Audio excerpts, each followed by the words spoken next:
আজ থেকে প্রায় 1800 বছর আগে সংঘটিত আসহাবে কাহাফের ঘটনা আমরা অনেকেই জানি। রোমান সম্রাট ডিসিয়াসের হাত থেকে রেহাই পেতে সত্যান্বেষী 7 যুবক পাহাড়ের গুহায় আশ্রয় নিয়েছিলেন এবং সেখানে এক ঘুমেই 300 বছরেরও বেশি সময় পার করেছিলেন। পৌত্তলিকতা আর দেবদেবীদের উপাসনা না করে এক আল্লাহতে বিশ্বাসী সেই 7 যুবকের কাহিনী এতটাই গুরুত্বপূর্ণ তা কিয়ামত পর্যন্ত আগত মানুষদের শিক্ষা দিতে মহান আল্লাহ তাআলা তা কোরআন শরীফে একটি সূরা আকারেই নাজিল করেছেন। তবে আজকে আমরা আসহাবে কাহাফের গল্প নয়, বরং এই সূরার 2টি আয়াতের বিজ্ঞানভিত্তিক বিশ্লেষণ করব। দেখাবো মহান আল্লাহ তাআলা কিভাবে ছোট ছোট শব্দের মধ্যে গভীর অর্থবহ কথা লুকিয়ে রেখেছেন। চলুন শুরু করি। মহাগ্রন্থ আল কোরআনের 18 নম্বর সূরা আল কাহাফ, যা মক্কায় অবতীর্ণ হয়েছে। এ সূরায় আল্লাহ তাআলা উম্মতে মুহাম্মাদের উপদেশের জন্য পূর্ববর্তী যুগের বিভিন্ন ঘটনা বর্ণনা করেছেন, যেসব ঘটনাবলী মানুষকে বিপদে ধৈর্য ও প্রতিকূল পরিবেশে আল্লাহর উপর ঈমান দৃঢ় রাখতে সাহস যোগায়। এ সূরার 2টি আয়াতের মধ্যে আসহাবে কাহাফের যুবকদের সম্পর্কে এমন বৈজ্ঞানিক তথ্য দেয়া হয়েছে যা আজকের আধুনিক বিজ্ঞানীদেরকেও অবাক করে দেয়। যেমন 18 নম্বর আয়াতে বলা হয়েছে, وَتَحْسَبُهُمْ أَيْقَاظًا وَهُمْ رُقُودٌ وَنُقَلِّبُهُمْ ذَاتَ الْيَمِينِ وَذَاتَ الشِّمَالِ وَكَلْبُهُمْ بَاسِطٌ ذِرَاعَيْهِ بِالْوَصِيدِ لَوِ اطَّلَعْتَ عَلَيْهِمْ لَوَلَّيْتَ مِنْهُمْ فِرَارًا وَلَمُلِئْتَ মিনহুম রুবা। তুমি মনে করবে তারা জাগ্রত, অথচ তারা ঘুমন্ত। আমি তাদেরকে পার্শ্ব পরিবর্তন করাচ্ছিলাম ডান দিকে ও বাম দিকে। তাদের কুকুর ছিল সামনের পা দুটি গুহাদ্বারে প্রসারিত করে। যদি তুমি উঁকি দিয়ে তাদেরকে দেখতে, তবে পেছন ফিরে পলায়ন করতে এবং তাদের ভয়ে আতঙ্কগ্রস্ত হয়ে পড়তে। এই আয়াতে মহান আল্লাহ তাআলা গুহাবাসী যুবকদের কথা বলেছেন, যারা গুহার ভেতরে 1 বছর নয়, 2 বছর নয়, 300 বছরেরও বেশি সময় ধরে ঘুমিয়েছিল এবং আল্লাহ তাদেরকে ঘুমের মধ্যেই পার্শ্ব পরিবর্তনের কথা উল্লেখ করেছেন। এখানে ঘুমের মধ্যে এভাবে ডান কাত এবং বাম কাত করে পার্শ্ব পরিবর্তনের প্রয়োজনীয়তা কি?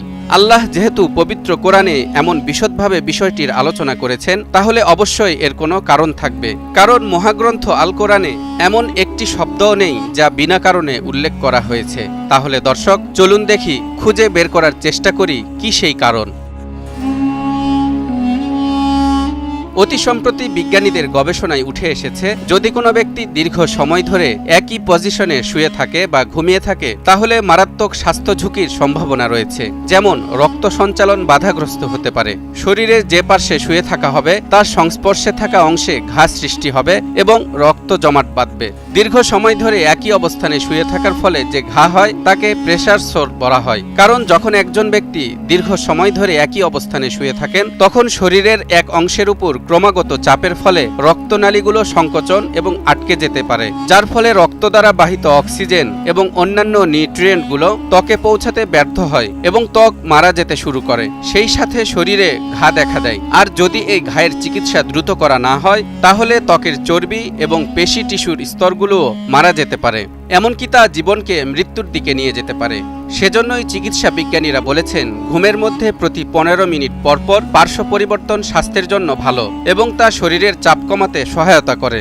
এ কারণেই চিকিৎসকেরা প্যারালাইসিসে আক্রান্ত রোগীদেরকে অন্যের সাহায্য নিয়ে একটি নির্দিষ্ট সময় বিরতি দিয়ে বারবার এপাশ ওপাশ করানোর পরামর্শ দিয়ে থাকেন। এই সূরার 11 নম্বর আয়াতে আল্লাহ বলেন, فَضَرَبْنَا عَلَى آذَانِهِمْ فِي الْكَهْفِ سِنِينَ عَدَدًا।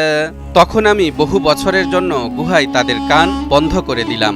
এই আয়াতে আল্লাহ বলেননি গুহাবাসী যুবকদেরকে আমি গভীর ঘুমে আচ্ছন্ন করে দিয়েছি, বরং দরাবা ক্রিয়া ব্যবহার করেছেন, যার অর্থ তাদের কানের পর্দার উপর আঘাত করে কোনো কিছু শোনা থেকে বাধা প্রদান করেছি। এখন প্রশ্ন হলো, আল্লাহ কেন সরাসরি গভীর ঘুমের কথা না বলে কানের উপর পর্দা ফেলা বা কান বন্ধ করার কথা বলেছেন? দর্শক, আবারও খেয়াল করুন, আল্লাহ কিন্তু বলতে পারতেন আমি তাদেরকে গভীর ঘুমে নিমগ্ন করে দিয়েছি, কিন্তু তিনি এমনটা বলেননি। তিনি বলেছেন তাদের কানের পর্দার উপর আঘাত করেছি, যার মাধ্যমে তাদের কান কোনো কিছু শোনা থেকে বিরত থাকবে। এখানে একটি চমৎকার বৈজ্ঞানিক ব্যাখ্যা রয়েছে।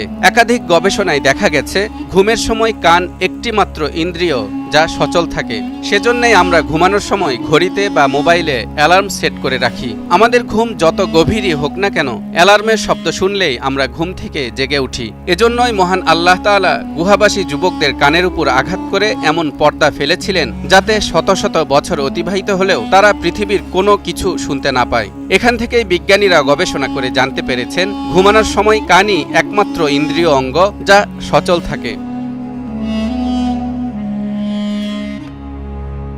দর্শক, এবার দেখুন, কোরআনের প্রতিটি শব্দই প্রজ্ঞায় পরিপূর্ণ। কখনো কখনো এটি একটি মাত্র শব্দের মাধ্যমে একটি মহাসত্যের দরজা খুলে দেয় এবং প্রতিটি শব্দের মাধ্যমে প্রমাণ করে এটি আল্লাহর ঐশী বাণী। আমরা যখন কোরআন এবং বিজ্ঞানের এই রহস্যময় সম্পর্ক নিয়ে চিন্তা করি, তখন আমাদের মনের মধ্যে একটি গভীর বিশ্বাস জন্ম নেয়। নিশ্চয়ই মহাগ্রন্থ আল কোরআনের প্রতিটি শব্দের মধ্যে রয়েছে এমন গভীর তাৎপর্য যার কিছু অর্থ আমরা বের করতে পেরেছি, আর কিছু এখনও আমাদের জ্ঞানের বাইরেই রয়ে গেছে। তালহা ইবনে রেজা, নিউজ 24।